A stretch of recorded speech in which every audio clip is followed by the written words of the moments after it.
Last weekend we celebrated First Communions here at the church, and my advice to the children was to receive the Eucharist frequently because the Eucharist makes us saints. And then my advice to the parents and godparents was give the children every opportunity to grow in their faith and their relationship with God, and also to be a good example by living their own faith. But sometimes parents can do everything right, and their children may still stray from the faith. It's a sad reality, and it's very difficult and an emotional situation for the parents. But there's still hope that they'll return to the church. All the lessons and examples of their parents are like seeds that take root and will eventually bear fruit. In the first reading, we heard that Philip, he went to Samaria. This place was once the northern kingdom of Israel. It was God's people. But little by little, they drifted away from God. They adopted these pagan traditions and they intermarried between different people from different nations.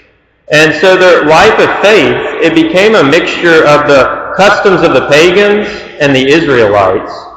They abandoned God just as children do today.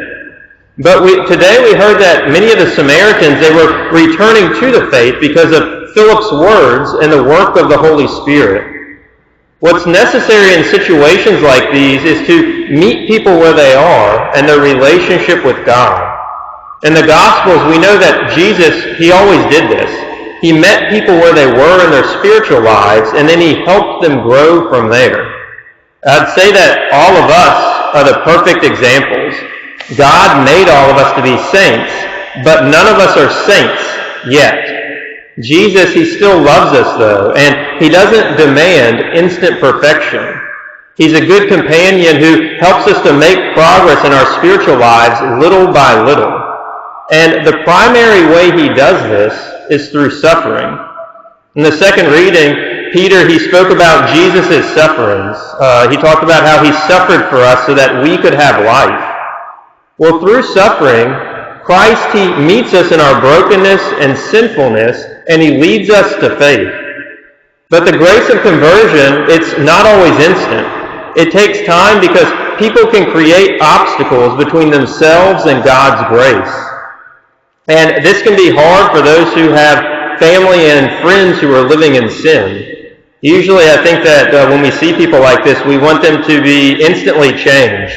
And most of the time it's not fast enough for us. But a seed, it doesn't become a tree instantly. It takes time. It needs the proper nutrients and the proper conditions in order to develop into that tree. And it's the same when we encounter those living in sin.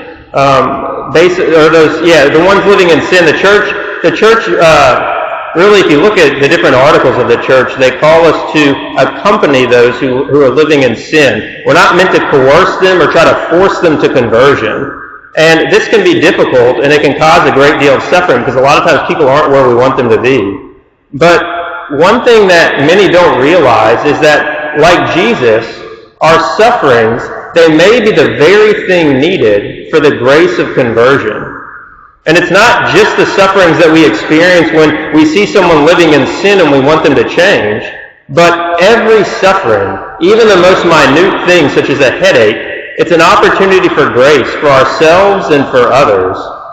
And it's clear from the readings today that sufferings can also come from living according to the will of God or living the commandments. Many times, if you just look in history, Christians, they suffer persecution and hardship for doing what's right. And it can seem like the only reward for doing good is suffering. But Jesus, he also suffered for the unrighteous. And the result of that was the conversion of all of us.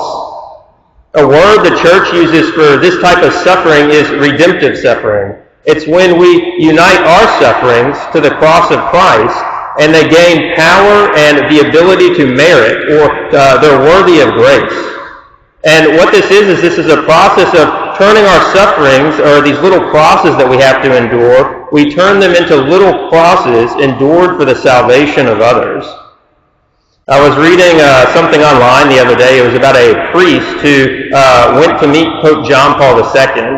And this article, it said, he traveled with a group of priests on a pilgrimage to Rome, where they had a chance to meet Pope John Paul II. They knew they only had a short meeting with him, and wondered at the words of wisdom he would tell them. One of the priests hurt his leg and had to do most of the pilgrimage limping, with a cast on his foot and crutches. After their journey, and finally at the moment when they'd meet the Pope, they approached him one at a time. When the injured priest had his turn, John Paul II saw his leg. He pulled him close and he whispered in his ear, "Don't waste your suffering." And with that, the visit was done. Well, brothers and sisters, I would say that these words are for us every day. Don't waste your suffering. Because through suffering, the redemptive work of the cross of Christ continues to be at work in our lives. And when we offer our sufferings united to His, it can lead to the conversion of sinners. In the history of the Church, the greatest saints, they owe their holiness to the prayers and sacrifices made for them from others. For example, St. Monica, she was the mother of St. Augustine. She lived her life according to the commandments of God. She lived an upright life, but she had to suffer a lot. And she did it many years through prayer and tears as she waited for her son's conversion. Well, when St. Augustine finally converted, he saw his mother's prayers and sacrifices as the reason for his conversion. And he said this about his mother. He said his mother brought him to birth, both in her body, so that he was born into the light of time, and in her heart, so that he was born into the light of eternity. And then he also said that she was in greater labor to ensure his eternal salvation than she had been at his birth. I would say that mothers, they know suffering in a way that no other person knows. Mothers, they suffer to bring life into the world, the life of their children. And what this shows us is that life, it comes from suffering. And it's the same in the spiritual life. It's through suffering that new life comes to the sinner. St. Philip and all the apostles understood this. Their labor pains, they consisted in spreading the gospel and enduring persecution, suffering, and martyrdom to achieve it. They teach us, like St. John Paul II said, not to waste our sufferings. Suffering, it can have a redemptive value, and it was thanks to the work and labor of those who came before us, and ultimately the suffering of Christ, that there's hope for us, and that there's hope for those who have abandoned the faith, that we can all live that new and resurrected life that Christ wants to impart to us.